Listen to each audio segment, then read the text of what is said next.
Alrighty guys, I'm Casey and welcome to a brand new episode of StoneBlock 2 guys. If you missed the last episode, teaser of what we did, it's right behind us, look. We built a mob farm. Now I didn't fully finish the room that it was in the last episode because I was just running low on time. But we did finish the actual mob farm and we did make it operational. Now, it seems to be acting a little bit slow. But that's okay. We'll talk about that in just a moment. I just want to run through a couple of things that I did between the two episodes. I put the water on. And I also did vector plates up there. So now that when we switch it on, this is what happens. This is the madness that unfolds. Yeah. It gets pretty crazy pretty quickly. And this is exactly why I installed the on and the off switch. So we can turn this stuff off if we need to. It's so good that the one chest is actually struggling to pick everything up. But we are getting a bunch of goodies. We still have not got a... Oh, we do have an Enderman Head. I do apologize. We do indeed have an Enderman Head. I didn't think we did. This is one of the reasons that I really wanted to make the farm. But as you can see, I still need to sort through a lot of the drops to kind of figure out exactly where they are going to go. Now, for some reason, this still spawns the odd mob here and there when it's switched off. You'll still get the odd one fall down. I don't know if that's from when it's on, if there's just simply one still remaining and stuck in the system that needs to figure its way out. But they still work and we're still getting all of the good drops, which I'm really, really happy about. This thing works way better than what I thought it would do. But that brings me into what I want to do today, guys. There's a couple of things I want to do. First of all, I want to get our ores auto-processing. We haven't done that yet. I have done it in the past, but we haven't got the quadrupling up and running, even though I've got all the gases set up for it. So I want to do that and finally sort that out. And two, I want to finish this room off, which means including a way to auto-repair all of this gear. That could be fun. So if you think that's something that you're going to be interested in, guys, do me a favor, leave the video a like and hit subscribe. Without any further ado, let's get into the episode. Now, one other thing that I did do is I did put on some of these ender inhibitors. That does tend to stop the enderman, although every now and then one does slip through the system. But it's not a fairly common experience. But yeah, just thought I'd show that off.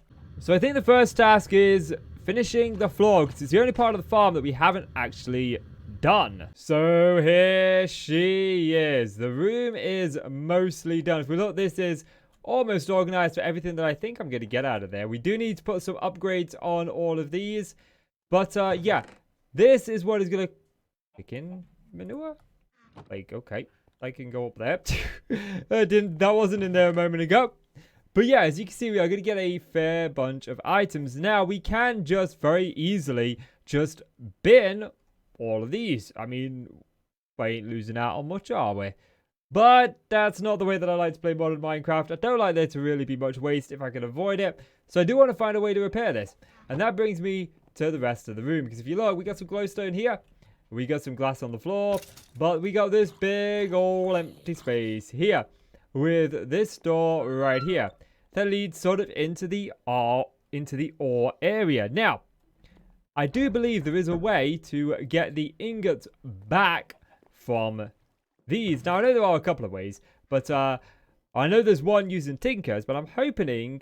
Is that a word? I don't think that's a word. I'm hoping that there may be other ways. But the first thing is we need to figure out how to repair them. So when it comes to repairing items, we all know we can do them in an anvil. So let's start there, because there are a few other anvils in the pack. There's these dark steel ones. There's this magma one, which looks like a fun one. But I think we'll go with this powered one, don't you? When repairs are complete, the item moves to the opposite slot. It can be automated with cables and hoppers. That is sounding promising. Now, I have done this before when it comes to repairing stuff, and I usually go for this little beauty right here, this repairer. But this is actually additions, and it requires us getting into actually additions to a point where we have this in power setup. I mean, factory sizer does it, but that's just the reverse of if we were to break it down. Anyway, and yeah, I mean, all of this is doable. I mean, this itself isn't that difficult. We could so totally get into that if we wanted to. But I'd like to have it to have its own room, and we don't have a room for it just yet. So we're going to try this. I'm hoping that I have the stuff necessary to make a book. I'm going to try and make 4 of these, I think. 1, 2, 3, 4. Brilliant. And 1, 2, 3, 4. Fantastic stuff. Now let's go and find out if it works. So we'll pop it down here. And we'll give it some power. Now, the anvil itself might break. I never thought of that until just now. Okay, brilliant. Always on. Yeah, always on, always on. Okay, let's grab an item from here. And let's just see if it does indeed repair it. Let's go with this golden chest plate. Shall we try that? And yeah, well, do you know it is actually repairing it? Okay, brilliant. Alright, alrighty. What about enchanted stuff? Do you do enchanted stuff? Do you repair enchanted stuff? This is it's an alright bow. Let's find out. Yes, you're doing enchanted stuff. Okay. Next thing, can we input and output from you using Ender conduits? It's a Tromant of Muth. Ender conduits are connecting to it, and if we put stuff in this chest, we should see it heading into the anvil. And then out of the anvil on this side. I'm so glad that this works. Now, it does seem to take a little bit of time. But at least it's doing it in the end, which is kind of what we want. I mean, you can't grumble at that. It is a little bit slow, though. And I do worry that this isn't going to keep up with this. But there's no reason why we only have to have one of these. We could have multiple of these. We could have quite a few of these. Now, I did try something with this that I wanted to try, first of all. And let's just take all of these out. Because this is where the system is going to be rigged up. It's going to be rigged up to deposit in here first. So we'll try to put the items in this big storage drawer wall first. But if it can't put items in here, then that's when I wanted to try to put items in the anvil. But only if it couldn't put them in here. So if we had an item from the mobs that we could store, then it would end up here. But if it was an item that we couldn't store, like the shovels, the bows, and all of that, then I wanted to go straight over into the anvil. Now, we could tell this to only insert using a filter and put these on a filter, but that just seems long and tedious. So, I tried this. I thought, what happens if I try to input something that I know the anvil can't repair? Now, normally this would clog up the slot here, but with this, what actually happens, if we go ahead and we put this in here, you'll see it, which is what I like about it, is it pulls it into this slot, but it immediately throws it into the deposit slot. And kicks it straight back out, which means it ends up over here. So it means that any items that overflow or items that I just haven't caught going through the system that are a very, very rare drop, they will still not clog up the system. They won't be lost. They'll just end up in the buffer chest. It doesn't mean that I've got to have a chest near the end to buffer it. But yeah, so I think what I'm going to do is I'm going to set up a couple of these and then I'm going to start the farm running and just hope that it keeps up. Now, I'm going to say this. There is an off switch and there is an on switch to this farm because I do not want this farm to lag out the server. My wife plays on this world and I certainly don't want to lag her base out. And this farm spawns an extraordinarily large quantity of mobs. And to be honest, I think if I ran it for about an hour, I'd probably have all the mob drops that I needed for quite some time. That being said, we'll see just how it goes. Let me get this all hooked up and then we'll turn the mob farm on and just see if the system can keep up. We've shaken things up a little bit. We've got a set of storage drawers here now to store all the items in. And this hallway right here is going to have these in. Now, I don't know if 3 is going to be enough. And I won't know what's going to be enough until we run the farm and find out firsthand. So, I'll run you through how this thing is going to work. Or is set up, rather. This is set to a high priority, as you can see down here. I've got this set to 30. Which means it's going to try to put it in this storage drawer wall first, before it tries to put it anywhere else. Now, once it's tried to put it there, it's going to come over here, and the line is going to then try to put it in the next possible place. Now, I could let this go directly into the anvils, but I wanted a bit of a buffer before the anvils, so I've got these chests in. And it'll try to put it in this chest first, because it's first in the line. It's not got a higher priority, but it's just first in the line. Then this one, then this one. And then that pulls it, obviously, into the adjacent anvil, and then these all come out. And it will try to put it here. This is set to 20. This is not hooked up to the other storage drawer line. This is just coming off of this one. This will try to put it in here first, if there's a spot for it in this storage drawer. Which I've not got a spot for everything just yet, because I don't know exactly everything that we're going to be getting from this farm. So I'm working through it. If it can't put it anywhere, it will then put it here. Now, enchanted stuff is difficult because we can't put that in the storage drawer. I mean, we can, but we'd need a new one for each and every enchant. So I'm thinking that maybe we find some sort of disenchanter to get rid of this. But for right now, I just want to see how this runs and what I need to make more room for. This thing is insanely crazy. Look at it. Just look at it go. Look at it. Oh, I could watch this all day. It is just... oh, it's so therapeutic. I think of all of those times that either I've been blown up by a creeper, sniped off a tree by a skeleton, slapped around the face by a zombie. I think of all of those times, and all I can do is go, ha ha! You're getting it now! You're getting it! With it switched off, I can see a little bit more better and clearer now. It's not actually overflowing this chest anymore. I did add some item upgrades to the chest. Those item filters allow us, well, not item filters, then speed upgrades that allow the Ender IO conduits to extract quicker. I put a stack of 15 in there, and that seems to be doing the tree just brilliantly. But look at this, that farm was running for maybe 5 minutes there. That was about it, and already we're at nearly 1,000 bone. I mean, that's insane. Now, there are some Endermen still teleporting out of it, these inhibitors. I think I'm going to move them up to here. It works within a 10 block radius, so I'm just going to move them up a little bit and hopefully that works. That should work. My guess is they're hitting the water, then they're teleporting because they don't like water. This should stop them, and I think that was just a little bit too shy of that water. That's what I think. Or maybe it was just the water, the witch water on this side. That actually might be a bit too high. Now, as you can see, it does, some mobs do float around in the water, and then eventually they drop down. I think that's why we get the random ones drop down here or there, but I'm really happy about it. But this, for some reason, doesn't seem to be working. When I check this out, if we were to just go ahead and break this, just for ease of access sake, like so, it actually says to activate, right click the XP vacuum with a bucket of liquid XP. I'm not exactly sure what that means, but I guess we should probably figure that out. A bucket of XP, they say.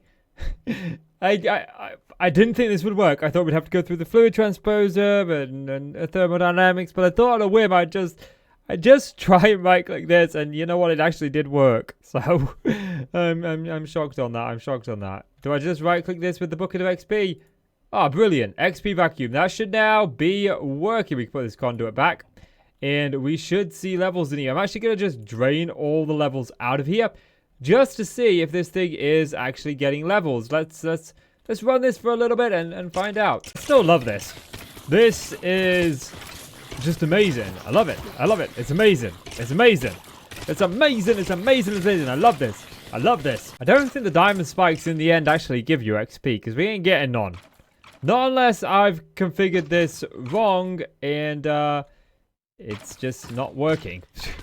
Maybe I configured it wrong. I'm going to check it. Yep. Definitely configured it right. It's definitely set to extract on this one and import on this one. Let's double check that. It's not actually letting me check that, but I checked this one earlier just to make sure, and it was incredibly right. Incredibly? Yes, incredibly right. But yes, I mean, wow. Okay, so I need to finish decorating this room, I think, and then we do need to work out some sort of storage system for this, though, because this is going to overflow very quickly. But I'm not sure what to do about that yet. There is no disenchanter in the pack that we can realistically afford. Nor is there a way to disenchant it other than I think this will work. No, okay. So I need to think about that. So I was looking at enchantment or disenchanters. I've actually had a bit of more of a look. We've got this enchanter here, but we've also got this enchantment extractor. Now I've got no idea how this thing works, but I'm hoping that we kind of have everything that we need to make it up. We're only missing a couple of books, and I need paper. Do I have any realistic way of making paper? I probably can do it this way. Yes, great. Fantastic stuff. So, I want to see if this thing does, in fact, work. We needed the book, didn't we? 1, 2. Great, fantastic stuff. Now, what am I missing? Did I click the wrong one? I clicked the wrong one. I want to use the Ender IO one because I have some of those chassis. Let's go try this thing out. Well, okay then. We've got this thing right here. I've got it set up. We're going to see what happens if I throw in some leggings. Apparently nothing. Does this mean always active? Yes. Okay. Do you need something else to work? Do I have to press play? Nope. Maybe you do need something else to work. Let me find out. So I had a look on the wiki. The wiki just says it. You put an item in and it pops out with a book. So I'm thinking that maybe we need a book. We need a supply of books. Okay. That's going to be slightly problematic, to say the least. I mean, might have to get a little bit further down the line, like have a full library. I would like a library. A library would be nice. I'm running out of places to actually store all of this stuff. But yeah, I think one of the new future projects is probably going to be a library, so we can actually utilize this mob farm to its full efficiency. But at least we know now what we're doing. But to get a mob farm, I also need something that's going to allow me to make books. But I think we can do that in the library. But that's not the goal of this episode. At least we figured something out. So I can, if I need to, really run this thing. But for right now, I just wanted to build it because it was cool. It was cool. Anyway, I think it's time that I now focus on actually... Well, one, I need to finish this room off slightly. And I also want to focus on getting the ores smelted down into ingot form over here. So I've got a little bit to do today. So I'm going to get to doing some of that. So I've got some of the work that I said I was going to get done. But I haven't done it all. I haven't actually set up the ore tripling or quadrupling or the ore processing plant just yet. And I've done that for good reason. I was in the middle of doing it. And I was thinking to myself, like... There's so much more that I want to do in this particular room. And we'll just go to that room right now. And we'll talk very briefly about what I want to do. You see, this is the room. And I got to sort of like planning it out and deciding what was going to go where. And then I kind of realized that actually this isn't just going to be the room for the ore processing that we get from our sieve over here. That we are going to go to the mining dimension. We are going to set up a quarry, and we are going to quarry a bunch of stuff there. And I'd also like to be able to produce that here as well as storing it here. Now, I don't know exactly how that is going to work yet. So I think I'm just going to leave it be for the time being, because I know that the quarry is something that I want to get into in the next episode. But I did do some modifications to the mob farm. I changed it up a little bit. I moved the crates from here, and I put the crates in the hallway right here. And you can see it goes into this crate first, and then it'll start working its way around. We've got a potion of water breathing, oddly enough. Fair dues, fair dues. I've got now 10 anvils working. This thing doesn't seem to ever go past 2, though, even when I have it running. It's not currently running, but we can turn it on. What we'll do, though, is we'll just go to music sounds. We'll turn the hostile creatures way down, because this thing gets... incredibly loud. So I did set this up here, and all of the stuff gets processed fine here. I did also fix the broken bits around here, so it's all done perfectly. And I did also hook it up to the ME system, so now you can see, but well, our bones will go up anyway, won't they, because we've got thingy. But like rotten flesh, you can see this is going up as it is, because we've got it hooked up and it's all working correctly. But that's not the only thing that I've done. I've also sorted this room out a little bit more. I've added some storage for oxygen over here. These are all storing oxygen over here. We've got the hydrogen that we need, the hydrogen chloride that we need for the ore quadrupling over here. And we've got these all working. These are all working at max efficiency now. The hydrogen is slowing them down a little bit. It looks like it's being stumped by the other side, to be honest with you. But, I mean, that's working out pretty fast. So, I don't know why that's done. But, yeah, I did upgrade all of these with speed and energy. They need muffling upgrades on them, and we'll get to that at some point. This is still the most satisfying thing in Minecraft. So that brings me to the next thing that I want to do. And I want to get wireless charging set up. So if we look at the wireless charger, it's this thing right here. We've pretty much got everything apart from this ender thing right here. And we were stumped on this last time because it requires an Enderman Head. Now, I forget, did we actually make up the slice and splice? No, we didn't. Slice and... it helps if we spell slice and splice, right?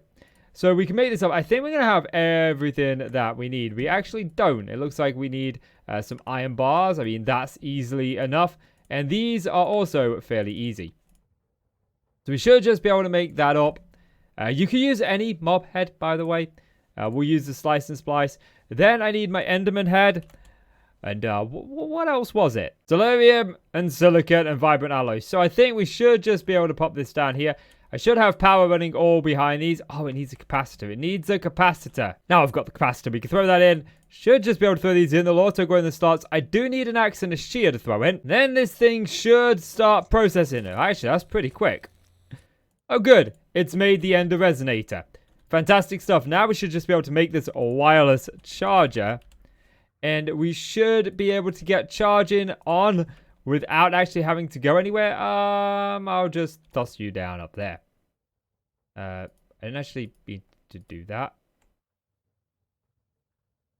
It's probably saying no power because it's literally charging. Yeah, it's charging up what we've got on us at the moment. So, yeah. It's annoying that you can't, like, interact with it. But it looks like it shows the range, which we don't want it to show. Does that get rid of the range? There we go, there we go, there we go. But there is one more thing that I want to do. So the next and last thing that I want to do in this episode is I want to get an enchanter, which is this thing right here. And all this is fairly easy. Now, I'm hoping that we should just be able to enchant with this. I don't remember if this requires power or not, but I think it just requires books. And there's a lot of different things that we can do. Like we can get the Sieve Fortune one, which is certainly an idea, especially because it's only 30 gravel. But there's just a few enchants here that we can sort of go about. There's magnetic, that's a cool one. So I'm about to browse through these, and I've gone ahead and broke down some solidified EXP. And I want to improve our drill. I think that's what we're going to do together, and then I'll do some of the other things between episodes. Now, there are a few of these that I do want to put on the drill, or at least I want to see if we can put it on the drill. Anyway, to just try and increase the sort of length of time that we have to go between chargers. Now, I know we've got the wireless charger, and that's brilliant and all, but there's no reason why we can't just play around with enchants. I think the first one that I want to do is this, which requires more of that and more of that. There we go. We got efficiency 5. Brilliant. And I think the other ones were a little bit more near the end. One of them was holding, which I think is going to increase the amount of power that we can actually put on just one piece. I need 25 levels. So I broke down a lot of XP. Oh, this is before I took into account. Thinking I just broke down a bunch of it for a bunch of levels. Because some mod packs do it where you only lose the XP that you would normally lose. It doesn't take the levels. It just takes the equivalent EXP. But obviously, this is not that. And the other one that I wanted, I do remember, is Unbreaking 3. So, there we go. And now we should be able to just pop these onto our drill, I'm hoping. Okay, yeah, we got Unbreaking on there. Good, good, good, good, good, good, good. Efficiency on there. Good, good, good, good, good. And holding, yes. And as you can see, holding made its bar drop dramatically because I believe now... get off you. Where's my charger? This will charge automatically, of course, off of the wireless one. But let's see. Yes, this has got 1.8 million charge. It only had 600,000 before. So happy. So happy. But yeah, guys, that's going to do it for this episode. I've accomplished everything that I want to accomplish. I do want to get the Sieves enchanted, and we're going to do that at the beginning of the next episode, but I need netherrack and endstone, and I don't have enough of it at the minute. So rather than spend the next hour waiting for it to all do up, I figured I'd just sign off on this episode, and then it can be doing during the next episode, and then I just have to go back and pick it up, you know. Time efficiency.